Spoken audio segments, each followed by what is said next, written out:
mudança de peça não foi muito determinante. O time mudou muito, foi o jeito de jogar. A gente tinha que jogar com um pouco mais espaçado, usando mais amplitude do campo. A gente abriu o Arias e o Lima, e com a mais agressividade na bola na parte de trás, e conseguimos empurrar o Vasco para trás, e mesmo eles marcando em bloco muito baixo, a gente criou inúmeras situações para fazer o gol. Mas eu não acho que o primeiro tempo foi ruim. Eu acho que o primeiro tempo foi um jogo mais equilibrado, e o fato do Vasco ter feito o gol antes, eles acabaram ficando mais confortáveis para se defender em bloco muito baixo.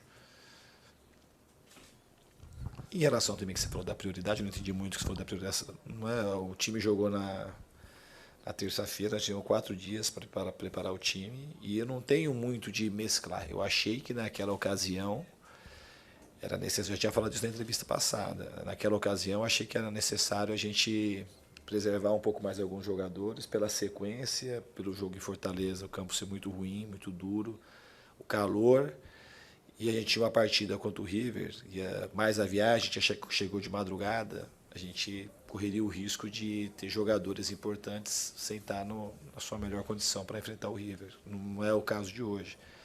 Hoje a gente jogou dentro da nossa casa, um bom campo, a gente conseguiu preparar bem o time e vamos jogar depois de 4 dias novamente em Minas. Então achei que era o melhor hoje era repetir o time.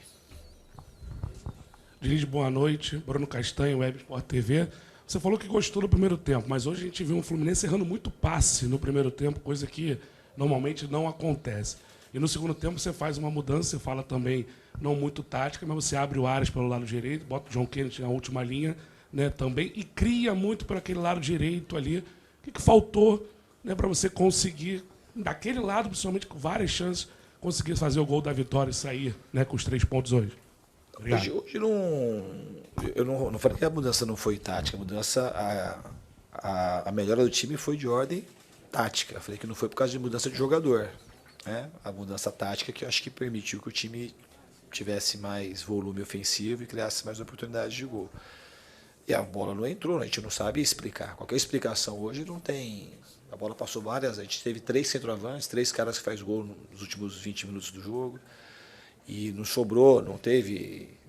Não dá para você também descrever por que o Cano fez aquele gol, o primeiro gol contra o River. Um gol extremamente difícil, assim, e fez. O futebol é isso, assim como a vida, não é tudo explicável. O resultado normal de um jogo como hoje era a gente ter ganho com uma certa folga, só pelo volume do segundo tempo. Foram muitas finalizações, e o Vasco teve uma finalização no gol, foi o gol. E isso, então, assim, a gente tem que saber separar hoje de fato o que aconteceu no jogo do resultado da partida, porque a gente merecia hoje fazer mais gols do que a gente fez. Diniz, boa noite. Marcelo Neves. Minha pergunta é o quanto você avalia que a ausência do Keno pode ter dificultado o Fluminense no primeiro tempo? De alguma forma mudou taticamente ou na estrutura da equipe? Não vejo dessa forma, assim, porque assim, essa pergunta ela teria muita validade se no segundo tempo, Keno não jogou nem no primeiro nem no segundo. Se tivesse feito falta no primeiro tempo, teria feito falta no segundo. Foi uma questão mais tática. O Lima jogou muito bem lá, daquele lado, o Ara jogou bem aqui. A gente tem um pouco mais de volume ofensivo naturalmente pelo lado direito, a característica do time. A gente conseguiu hoje espalhar mais o time no campo e teve volume do lado direito e do lado esquerdo. Então a gente não foi pela ausência do Keno. O Keno faz falta por conta de ser um jogador agressivo, tem mais recursos de drible, mas não foi uma questão do Keno ter jogado ou não que a gente teve um pouco mais de dificuldade no primeiro tempo. Tudo bem, Diniz. Ano passado, acho que quando você perde alguns jogadores, né, isso é muito determinante para o Fluminense. Esse ano, acho que teve uma preocupação maior em fortalecer elenco. Você já começa a partida sem o Keno. E quando você perde o Samuel Xavier, eu vi que foi no exato momento que você pedia para ele abrir e ele virou para você e disse que não, você abaixou a cabeça, assim. Queria que você dissesse o quanto que isso, nesse momento, preocupa para você, nesse momento da temporada, de o time jogando da sua forma, as lesões que podem acontecer e as ausências, né? De Keno, Samuel Xavier, enfim, a gente ainda não sabe o que aconteceu com ele, mas o quanto que isso pode ser uma preocupação nesse momento?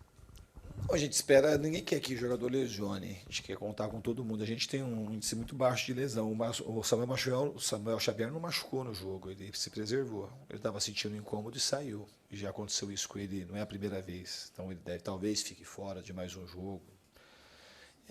mas ele não sentiu, ele ficou com receio de machucar. O Keno, de fato, teve uma lesão, a gente vai ficar um tempo sem ele. Mas é normal, e a gente tem um elenco que me satisfaz, eu gosto do elenco, e o ano passado também a gente conseguiu se virar muito bem.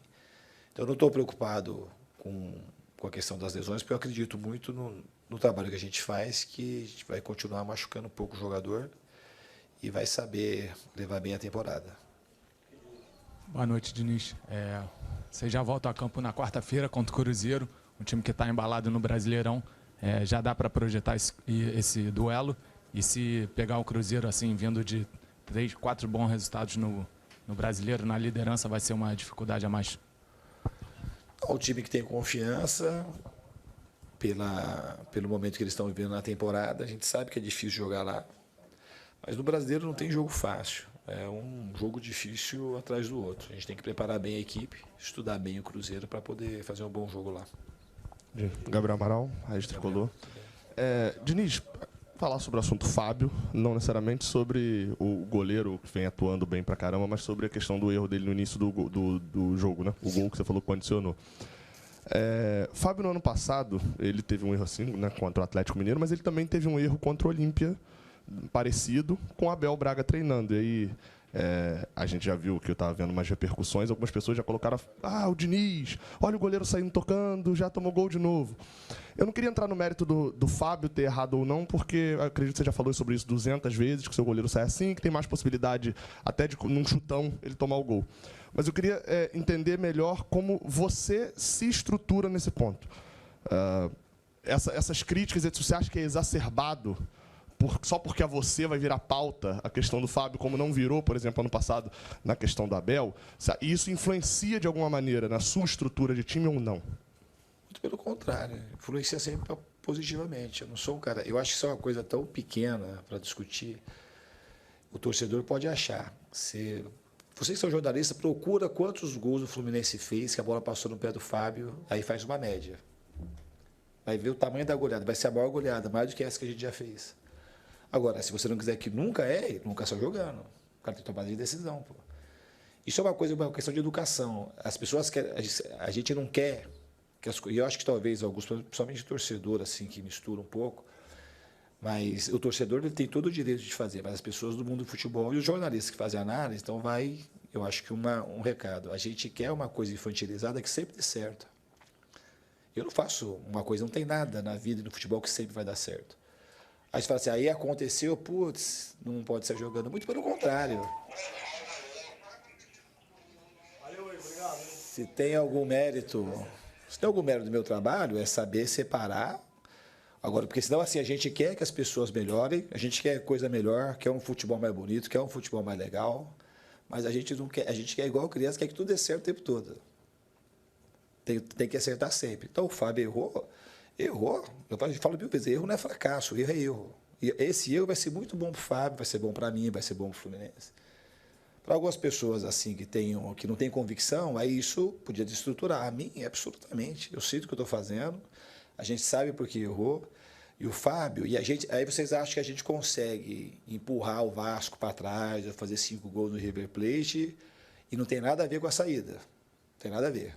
Os caras têm receio de ir lá marcar lá em cima e a gente acaba empurrando. Por que o Vasco, se isso é uma coisa fácil, por que o Vasco não continua apertando e todo mundo aperta a gente?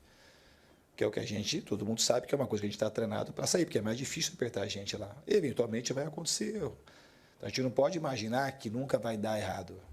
Aí quando sai, só que a gente tem uma dificuldade de ver muitas vezes que a gente sai jogando longo, aí você perde a primeira bola, perde a segunda, os caras fazem o gol, aí não contabiliza. Porque para o senso comum, se a gente vai ficar no senso comum, nós vamos fazer sempre as mesmas coisas, a gente não pode reclamar. Então, assim, o que aconteceu com o Fábio, a gente não quer que aconteça, ninguém quer que aconteça. Mas a gente, quando acontece, só tem uma coisa para fazer, ou você desiste, ou você melhora. E aqui a gente vai melhorar para que demore a acontecer da próxima vez. Era uma coisa evitável, mas é uma coisa que quem está jogando, do jeito que a gente joga, isso é uma coisa que pode acontecer. Boa noite, Diniz. Gustavo Garcia. Só complementando a pergunta do Gabriel também, no último jogo você falou que houve um acolhimento ao Arias, né, depois do erro. Houve algo semelhante com o Fábio desta vez? E só uma segunda, que assim, eu acho que está todo mundo se movimentando na internet, enfim, falando muito sobre o Thiago Silva, né? O Mário já respondeu, o Cano já falou. Você já teve algum contato com ele, alguma conversa, tem alguma coisa? Não, absolutamente. Se viesse, ia ser um sonho de todo mundo, de todos. Uma coisa, não gosto nem de falar, porque é uma coisa que traria um ganho gigante de tudo, de qualidade, de experiência, de presença. Mas eu não, assim, de concreto, não ouvi absolutamente nada em relação ao Fábio. Em relação ao Thiago Silva, em relação ao Fábio, obviamente teve acolhimento. Isso é uma coisa, como é que eu posso pedir assim, senão ia ser igual as pessoas que estão eventualmente condenando. E ele tem um acolhimento total, porque senão assim, ia falar o quê? Você não pode errar. Você joga, sai jogando pra caramba, quase toda, mas nunca erra. Bom, jamais vou fazer isso. E nem o time. A gente sabe que é um erro que acontece, a gente não gostaria, mas aconteceu. E o acolhimento foi total de todo mundo.